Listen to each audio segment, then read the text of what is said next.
Hello दोस्तों, हर हर महादेव। आज हम बात करेंगे ज्योतिष के बेहद सरल और एक तरह से किस तरह से ज्योतिष हमारे जीवन में काम करता है और साथ में हम किस तरह से ज्योतिष से ज़्यादा बेहतर तरीके से रिजल्ट ले सकते हैं और क्या क्या संभावना है। ज़्यादा कम विश्लेषण में न जाकर आपको मेन पॉइंट के बारे में बताने का प्रयास करूँगा जो कि एक तरह से प्रचलित नहीं है, जो मुझे थोड़ा सा लगा आपके साथ बांटना चाहिए। तो सबसे पहले हमारे पास जन्म का समय जिसके बारे में हम जानना चाहते हैं, जिस व्यक्ति के बारे में जन्म का समय सही होना चाहिए और तारीख और स्थान के साथ जब हम पंचांग में विश्लेषण करते हैं तो हमें उससे कुछ महत्वपूर्ण बिंदु प्राप्त होते हैं, जैसे कि चंद्रमा की स्थिति, उस दिन तिथि क्या थी, चंद्रमा का नक्षत्र क्या था, चंद्रमा की राशि क्या थी, उस दिन वार क्या था, साथ में हमारा जो योग बनता है बहुत महत्वपूर्ण होता है हमारे जीवन में, और कर्ण जो बनता है वो इन सभी बिंदुओं को देखकर आप मोटा मोटा एक छाया प्रति बना सकते हैं कि जीवन में किस तरह का प्रभाव रहेगा जीवन भर। उसके बाद जब हम एक लग्न देखते हैं कि किस लग्न के समय क्या लग्न उदय हुआ है, इसके जन्म के समय कितने अंश पर है, तो उसके आधार पर हम कुंडली बनाते हैं जिसे हम लग्न कुंडली कहते हैं। तो उसमें जब हम देखते हैं और लग्न पर क्या स्थिति है ग्रहों की, उसके साथ बाकी ग्रहों की प्लेसमेंट किस तरह की बन रही है,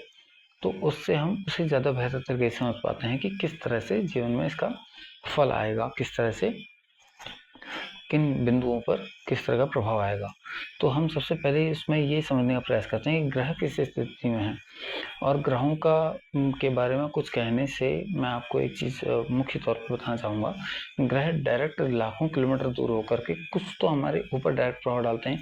लेकिन उसके साथ ही सिर्फ हम पर भी प्रभाव नहीं डालते, हमारे परिवार के सदस्यों पर भी एक तरह से उन्होंने एक ग्रह ने एक व्यक्ति को चुन रखा है अपने लिए, एक हमारे ऊपर प्रभाव डालने के लिए। आप ये समझ सकते हैं कि सूर्य ने पिता को एक तरह से अपना प्रतिनिधि माना है और चंद्रमा ने माता को, उसी तरह से मंगल ने भाई, और उसी तरह से आपका बुध ने बहन और घर में बच्चे, और साथ में आपका गुरु ने जो बड़े हैं, जो परामर्श देते हैं, जो गाइड करते हैं, उनका एक तरह से प्रतिनिधित्व लिया है। और साथ ही शुक्र पत्नी या कन्या, मतलब एक तरह से कन्या मतलब एक तरह से स्त्री कहूँगा, और साथ में आपके मुख्य तौर पर पत्नी के तौर पर देखा जाता है शुक्र को। और शुक्र कहीं ना कहीं मेडिसिन या रेनोवेशन, मतलब एक तरह से मतलब नई ऊर्जा देने का प्रयास, और धन के बारे में शुक्र से देखा जाता है, और साथ में भवन या सुख समृद्धि के बारे में भी कंफर्टेबल आपको कितना आरामदेह जीवन, उस हिसाब से भी शुक्र को देखा जाता है। उसके साथ ही आपके शनि, आपके चचा या बड़े भाई जो पिता की अनुपस्थिति में जिम्मेदारी लेने के लिए तैयार हों। तो इस तरह से आप ग्रहों के बारे में मोटा मोटा समझ सकते हैं। और साथ में आप जब ग्रहों के बारे में समझते हैं तो ग्रह अगर बाकी स्थिति आपको उच्च, आपको उस परिवार का, वो परिवार का सदस्य आपको कहीं ना कहीं ज़्यादा स्टेबल और ज़्यादा ओवर कॉन्फिडेंस, मतलब एक तरह कॉन्फिडेंस के साथ एक तरह से ज़्यादा बली अवस्था में मिलेगा। और वहीं कोई ग्रह अगर नीच है तो उस ग्रह से जुड़ा कारक तत्व, कारक जो व्यक्ति है वो आपको परिवार का सदस्य ज़्यादा मेहनत से, ज़्यादा गहराई से, ज़्यादा प्रयास करने वाला मिलेगा। साथ ही आपको अगर कोई वक्री है, खास तौर पर इस पर ध्यान दीजिएगा, क्योंकि वक्री ग्रह आप एक तरह से उस ग्रह के कारक जो पास्ट लाइफ में, पिछले जन्म में आपके नज़दीक रहा, आपने उससे कुछ न कुछ बड़ी चीज़ या बड़े सामान, बड़ी कोई भी व्यक्ति, वस्तु, कोई भी ऐसी बात रही होगी जो आपने उससे ले ली, तो आपने जब उससे लिया है तो वो इस जन्म में आपसे लेने का प्रयास करेगा। वो आपसे पहले तो इच्छा जाहिर करेगा कि मुझे ये चाहिए, और लेकिन अगर आप मना करेंगे, आप उसे मतलब आप बलपूर्वक कहेंगे नहीं मैं नहीं दूंगा, तो वो हो सकता है किसी अन्य प्रकार से आपसे लेने का प्रयास करे और झगड़ा भी करे। आपको ये समझने की आवश्यकता है कि अगर वो ग्रह वक्री है और उससे कारक जो जुड़ा है व्यक्ति, परिवार का सदस्य, वो आपसे कुछ न कुछ लेने की चेष्टा कर रहा है, तो यानी कि आप ये समझिए कि वो ऋण आप पर अभी अधूरा है और आपने वो पूरा करना है। तो मैं ये नहीं कहूँगा कि उसकी इच्छा पूर्ति कर दीजिए, जो भी उसकी डिमांड है सब पूरी कर दीजिए, मैं ऐसा नहीं कहूँगा, लेकिन इतना ज़रूर कहूँगा कि आप कम से कम उस ऋण को मतलब कहीं न कहीं कम करने का प्रयास कीजिए। जो यथासंभव आपसे हो सके, उसको सही समय पर सही चीज़ों का, सही वस्तुओं का दान किया करें। चाहे मतलब बहुमूल्य या अमूल्य की बात नहीं कहूँगा, मैं ये कहूँगा उसके लिए जो सबसे आवश्यक हो, उस चीज़ का, उस वस्तु का दान करें। जैसे धूप में मेहनत करते आदमी के लिए जब थका और मेहनत कर रहा होता है, तो उसके लिए एक गिलास पानी भी बहुत कारगर होता है, बहुत मतलब मुख्य वस्तु में आता है। उसी तरह से जो उस व्यक्ति के लिए सबसे आवश्यक वस्तु हो, विषय वस्तु हो, किसी भी समय पर जो भी आवश्यक हो, उसका आप कृपया यथासंभव जो भी हो सके आपसे, आप उसको कुछ न कुछ अपनी तरफ से सहयोग करते रहा करें। उसके साथ ही आप ये देख सकते हैं, जो भी ग्रह आपका शत्रु राशि में होगा, वो कहीं न कहीं परिवार का सदस्य कहीं न कहीं मुसीबतों से, परेशानी से ज़्यादा घिरा मिलेगा। जो मित्र राशि में होगा, वो कहीं न कहीं आपको परिवार का सदस्य कम्फर्ट ज़ोन में मिलेगा। तो आप ये समझ सकते हैं कि ग्रहों से आप अपने परिवार के सदस्यों के बारे में जानकारी ले सकते हैं और उनका आपके प्रति व्यवहार आप समझ सकते हैं। उसके साथ ही आप जब लग्न कुंडली देखते हैं, उसके बाद नवांश कुंडली में अगर आपको स्थिति वैसी ही मिलती है, तो यानी कि वो और ज़्यादा पॉजिटिव हो या नेगेटिव, वैसा ही प्रभाव और ज़्यादा बढ़ जाएगा। लेकिन अगर उससे विपरीत मिलता है, लग्न कुंडली से नवांश का प्रभाव कहीं न कहीं विपरीत मिलता है, तो आप ये कह सकते हैं कि जो समाज में जिस तरह से आप और आपका परिवार जिस तरह से व्यवहार और जो चीज़ें हैं, वो लग्न कुंडली से मिलती मिलेंगी। लेकिन जो उसके अंदर एक तरह से आप ही समझते हैं, सबसे पहले खुद को समझिए कि समाज में आप किस तरह के दिखते हैं, किस तरह का आपका व्यवहार समाज में है और लोग आपको किस तरह से देखते हैं, जानते हैं, वो लग्न कुंडली बताती है। लेकिन वहीं आप अपने अंदर कैसा स्वभाव लेके, अपने निजी तौर पर आप किस तरह के स्वभाव लेके चलते हैं, अपने इनर कोर यानी अपने जो नज़दीकी लोग हैं उनसे किस तरह का व्यवहार लेके चलते हैं, वो आपका नवांश कुंडली बताएगी कि किस तरह से आपका व्यवहार या आपका और व्यवहार एक तरह से आपको ये मैंने बात सिर्फ लग्न के आधार पर बताई, लेकिन उसी तरह से आप नवांश कुंडली और लग्न कुंडली में आप अंतर करके देख सकते हैं कि क्या कार्य कौन सा कार्य लग्न कुंडली में किस तरह का है, बाहरी समाज में उस तरह का होगा, और नवांश कुंडली में जिस तरह का है वो आपका अंदरूनी भाव उस तरह का कार्य करने का तरीका वैसा होगा। और ख़ास तौर पे एक जीवन के जो आपका 30 की उम्र के आसपास, 30-35 की उम्र के बाद नवांश कुंडली आपको ज़्यादा कार्य करती हुई मिलेगी, क्योंकि उस समय आप जब समाज को देखकर प्रभावित होना आप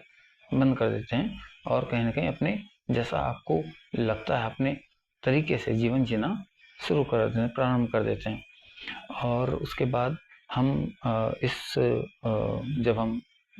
लग्न कुंडली और नवांश कुंडली पर हम गंभीरता से आपको एक बड़ा वीडियो कुछ समय बाद फिर आपको सही समय पर देंगे। उसके बाद हम नेक्स्ट विषय पर आगे बढ़ते हैं। जेमिनी ज्योतिष आपको बहुत एक गंभीरता के साथ आपको ग्रहों का आपके प्रति क्या व्यवहार है उस चीज़ को समझने में बड़ा मदद करता है। उसमें आप देखेंगे कि आपका जो सबसे हाईएस्ट, सबसे अधिक अंश का ग्रह है उसको सबसे ऊपर लिखिए, उसके बाद सबसे कम अंश का जो ग्रह है उसको सबसे नीचे लिखिए और बीच में उसी श्रृंखला में सभी को लिखिएगा, जिस तरह से सबसे अधिक अंश का ऊपर, उससे कम अंश का नीचे, उससे कम अंश का नीचे और उसी तरह से क्रमबद्ध सबसे कम अंश का सबसे नीचे। जब आप लिखेंगे ग्रहों के अंश के साथ ग्रहों को लिखना है, उसके बाद जब उसके सामने आप एक तरह से सबसे अधिक अंश वाले को आत्मकारक, उसके बाद अमात्य कारक, फिर भ्रातृ कारक, फिर मातृ कारक, फिर पुत्र कारक और फिर ज्ञाति कारक, सबसे अंत में दारा कारक। ये आपके इसमें आपने राहु और केतु को नहीं शामिल करना क्योंकि वो छाया ग्रह हैं, और सूर्य से लेकर सभी सातों ग्रह जो आपके मुख्य ग्रह हैं उनको आपने इसमें शामिल करना है, क्रमबद्ध लिखना है और उनको कारकों में लिखकर आपने चेक करना है कौन सा आपका आत्म कारक है। आपका स्वभाव उस ग्रह के कारक से कहीं ना कहीं मिलता हुआ मिलेगा। वहीं आपका जो आप अगर समस्या, पीड़ा या दुख को, आप हादसे को कहीं ना कहीं देखना चाहते हैं, तो जो ज्ञाति कारक है वो कहीं ना कहीं आपको दशा में, गोचर में इस तरह से कार्य करता हुआ मिलेगा कि मतलब आप उसे देख पाएँ।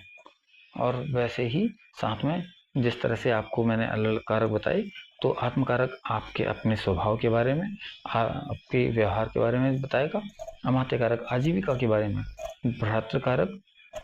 भाई के बारे में, आपके प्रयासों के बारे में, संघर्ष के बारे में बताएगा। आपका मातृ कारक माता के और आपके कंफर्ट, आपका जो कंफर्ट जोन है जिसमें आप एक आपके सुख, आपका मन की अवस्था वो बताएगा। आपका जो पुत्र कारक है वो आपके पढ़ने की, शिक्षा के तरीके को भी समझेगा कि किस तरह से आप, किस तरह की नॉलेज आपके लिए ज़्यादा बेहतर है। साथ में आपका जो ज्ञाति कारक मैंने आपको बताया समस्या के बारे में, और एक तरह से सर्वेंट, आपको मतलब सेवा करने पर मजबूर करेगा आपको। उसके बाद आपका जो दारा कारक है वो आपकी पत्नी या जीवन साथी या जो आपके पार्टनर बनता है व्यापार में, या फिर जो आपके फेस टू फेस खड़ा होकर आपसे बात कर रहा है, उस व्यक्ति में आपको कहीं ना कहीं दारा कारक के गुण आते हुए उस समय मिलेंगे। आपसे बात करते समय उसमें वो प्रभाव आएगा। तो आप ये देख सकते हैं कि आपका कौन सा ग्रह किस रोल में आपके लिए कार्य कर रहा है। उसके साथ ही आप ये देखेंगे कि जब आपने ये देखा जेमिनी ज्योतिष क्या कह रही है, उसके साथ में दशा और गोचर ये देखना बहुत ज़्यादा महत्वपूर्ण आपके लिए होगा। एक होती है विंशोत्तरी दशा जो कि लग्न कुंडली और आपके, आप उसको एक तरह से समझ सकते हैं लग्न कुंडली पर लगाकर कि कौन सा ग्रह किस समय एक्टिव है, दशा अंतर या प्रत्यंतर दशा में। लेकिन वहीं आप जेमिनी ज्योतिष में चर दशा जो राशि के आधार पर होती है उससे ये समझ सकते हैं कि कौन सी राशि किस समय एक्टिव है, उस राशि में बैठा ग्रह कौन सा है, और राशि में दशा और साथ में अंतरदशा भी किसी राशि की अलग अलग समय पर चलती है, जिससे आप ये समझ सकते हैं कि मतलब किस तरह के प्रभाव आपके जीवन में ज़्यादा आने वाले हैं, और उसे कहीं ना कहीं आप गोचर के साथ अलाइन करके ये समझ सकते हैं कि किस तरह से अच्छा और बुरा आपके जीवन में बदलाव आ रहा है या आ सकता है। और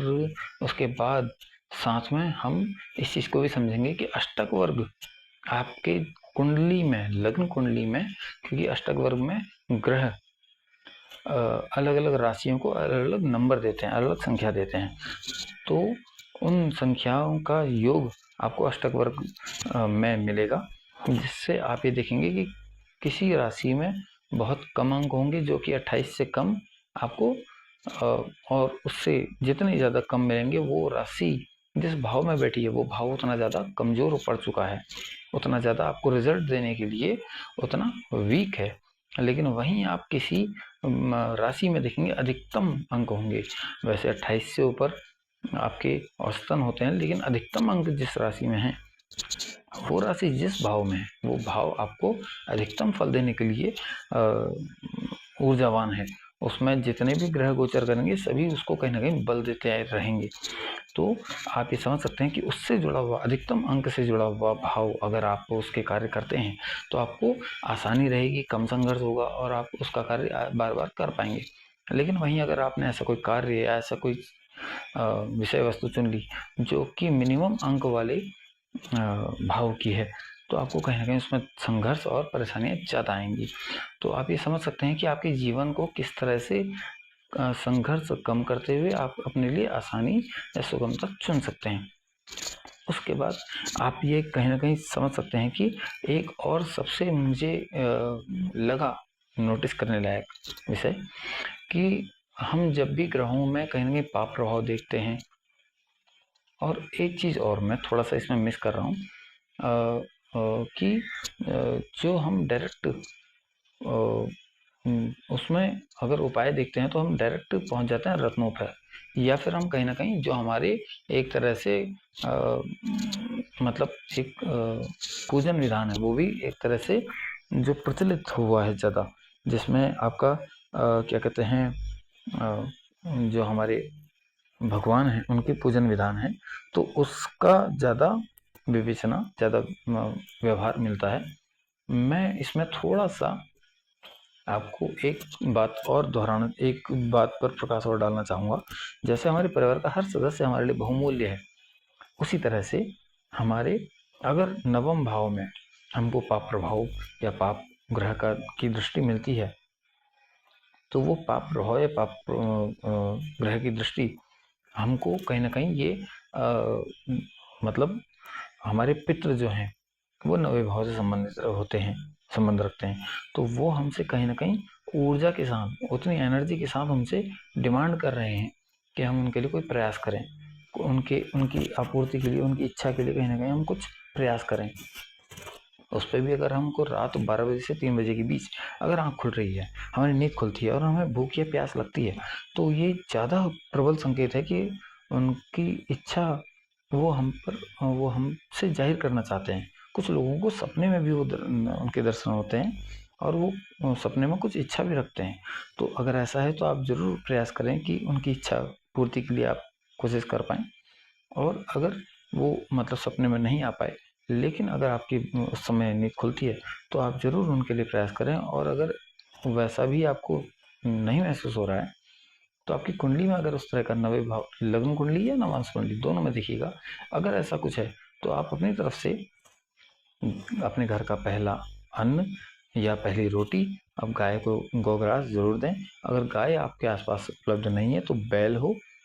हो या बछिया, या मतलब एक तरह से गौवंश कोई भी हो, आप उसे जरूर खिलाएं। उसके साथ ही आप अमावस्या के दिन दक्षिण की तरफ फेस करके किसी पौधे पर उनको उनका उनका उनको प्रणाम करते हुए उनको अर्पित करें दिन के 12 बजे। और साथ ही आप जब भी पितृपक्ष होता है उसमें अच्छे से अनुष्ठान वगैरह अपनी श्रद्धापूर्वक आप करें। और जो भी आपके नज़दीकी पंडित जी से भी आप संपर्क कर सकते हैं, जो भी वो बताएं उस हिसाब से आप उपाय करें। और शिव जी को भी आप जल अर्पित जौ तिल के साथ कर सकते हैं, उनसे भी प्रार्थना कर सकते हैं कि अगर कोई पितृ पीड़ित हों, परेशान हों, उनको शांति मिले और मोक्ष मिले। और साथ ही उस क्योंकि वो नवे भाव से संबंधित है, तो ऐसा करने पर आपके जो पितृ हैं उनका आशीर्वाद मिलेगा और आपको भाग्यवर्धन होगा। क्योंकि भाग्य आप सभी ये जानते हैं कि भाग्य जब बलवान होता है तो आपको कम कार्य करना होता है, लेकिन कम मेहनत में वही फल आपको मिल सकता है। तो उसके बाद नेक्स्ट आप आपकी कुंडली में अगर आपको अष्टम भाव कहीं ना कहीं पीड़ित या परेशान मिलता है, पाप प्रभाव में मिलता है, तो अष्टम भाव कहीं ना कहीं आपके जो कुल देवी, कुल देवता या आपके इष्ट देव हैं, उनका अगर पूजन विधान कहीं ना कहीं रुका है, कहीं ना कहीं खंडित है, या मतलब आप जिस तरह परंपरागत पहले होता था वो नहीं हो पाया है, तो उस बारे में आपको ध्यान देने की आवश्यकता है, उस बारे में आपको प्रयास करने की आवश्यकता है। अगर नहीं कर पा रहे हैं तो कम से कम नित्य जो पूजन करते हैं उसमें आप प्रार्थना करें, क्षमा मांगें और उनका आह्वान, उनका नाम लेते हुए उनको उनको प्रणाम करें। तो ऐसा करने पर आपको कहीं ना कहीं जो परंपरागत जो उनका नियम टूटा है उसमें कहीं ना कहीं आपको जब यथासंभव हो आप उसको कंटिन्यू कीजिएगा, पूजन विधान कीजिएगा अच्छे से। जब नहीं कर पा रहे हैं, जब तक नहीं कर पा रहे हैं, तब तक उनको नित्य पूजन में प्रणाम कर अपनी तरफ से क्षमा मांगकर आप उनका आशीर्वाद ले सकते हैं। और ऐसे इवेंट आपके कुल में, वंश में या फिर आसपास समाज में कहीं पर भी आपके अगर इष्ट देव या कुल देवी, कुल देवता के अगर पूजन विधान हो रहा है कहीं सार्वजनिक स्थान पर, तो आप जाकर भी उनको अपनी तरफ से पुष्प या कुछ भी भेंट अर्पित कर उनका आशीर्वाद मांग सकते हैं और उनसे क्षमा मांग सकते हैं, जिससे आप पर उनका आशीर्वाद मिले और आपके अष्टम भाव जो कि दुख, पीड़ा, दुर्घटना, हादसों का भाव है उसमें आपको कहीं ना कहीं उनका आशीर्वाद मिलकर उनमें कमी आए, दुख पीड़ा में कमी आए। और साथ में आप ये भी देख सकते हैं कहीं ना कहीं पैतृक घर जिसमें दादा का घर रहा हो, जिससे पलायन कर आप कहीं ना कहीं दूसरे स्थान आए हों, तो उसमें कहीं ना कहीं अव्यवस्था ना हो, वो कहीं खंडित या खंडर ना हो, वो कहीं बर्बाद ना हुआ हो, उसको कहीं ना कहीं उसमें वहाँ जाकर थोड़ी बहुत साफ सफाई जो हो वो उतनी मेंटेन कम से कम हो। और जब आप लंबे समय तक किसी घर से पलायन करते हैं तो उस घर का एक तरह से ऋण आप पर होता है। आप वहाँ जाकर एक तरह से अपनी तरफ से प्रार्थना कर सकते हैं, क्षमा करें, और जो भी आपसे यथासंभव हो, अगर आपकी अपनी भूमि है तो उसमें साफ सफाई प्रयास करें, और अगर अपनी भूमि नहीं है अब वो आपकी, तो उसमें कम से कम कुछ ना कुछ अपनी तरफ से साफ सफाई करने का किसी भी तरह से प्रयास करें। और नहीं तो कम से कम क्षमा मांगकर आप एक तरह से, क्योंकि आप जिस घर में आपके बड़ों ने समय बिताया है और वहाँ से फिर जब पलायन किया तो लंबे समय तक वहाँ से बाहर रहे, दूर रहे, तो एक तरह से रोष भी बनता है पैतृक घर का। तो आप वहाँ जाकर क्षमा मांग सकते हैं अपनी तरफ से, और वहाँ पर साफ सफाई कर सकें तो करें, और आसपास जो पूजन स्थल हैं वहाँ जाकर अपनी तरफ से वहाँ पर फूल या भेंट वगैरह चढ़ाकर उनसे आशीर्वाद ले सकते हैं। तो ऐसा करने पर आप अपने कष्टों को, पीड़ा को कहीं ना कहीं कम कर सकते हैं। मैंने एक चीज़ और देखी मुख्यतः तो कि कुछ लोगों के 2 3 4 पीढ़ी पहले किसी झगड़े में या किसी मतलब मनमुटाव के कारण किसी स्त्री को या पुरुष को या किसी भी अन्य आदमी को दंडित करते हुए या तो मार के भगाया गया या फिर मार दिया गया। तो ऐसे में उनका, क्योंकि जो ये इष्ट देव हैं, कुल देवी देवता हैं, ये न्याय के देवता होते हैं, ये किसी के निजी मतलब एक तरह से देवता नहीं होते, ये पूरे वंश या पूरे समाज को लेकर चलना चाहते हैं। तो आप अगर ऐसा कुछ है तो ऐसे में भी आपके अष्टम भाव पर पाप प्रभाव दिखेगा, और हो सकता है कुल में किसी को सपनों में या फिर किसी को उस चीज़ का पता हो, बड़ों को, कि ऐसा कुछ था। तो आप अपनी तरफ से जिसको पीड़ित किया है, जिसको पीड़ा मिली है, वो स्वयं जीवित है तो ठीक, नहीं है तो उसके कोई वंशज हो तो उसकी तरफ अपनी तरफ से क्षमा मांगते हुए उससे जिस भी चीज़ का विवाद था उसको कहीं ना कहीं न्यायपूर्ण तरीके से उसका हल किया जाए, और जो भी आपसे हो सके अपनी तरफ से कुछ भेंट देते हुए, सम्मान देते हुए किसी तरह से उनसे क्षमा मांगी जाए, और उनसे पुष्प लेकर या उनको पूजा में बुलाकर उनसे इष्ट पूजन जब करें तो उनको साथ में बैठाकर कि एक तरह से न्याय संगत बातें हो गई हैं, सब न्याय हो गया है, इस तरह से अगर आप अनुष्ठान में उनको बुलाते हैं या नहीं आ पाते हैं वो, तो उनकी तरफ से पुष्प या कुछ भेंट लेकर अगर आप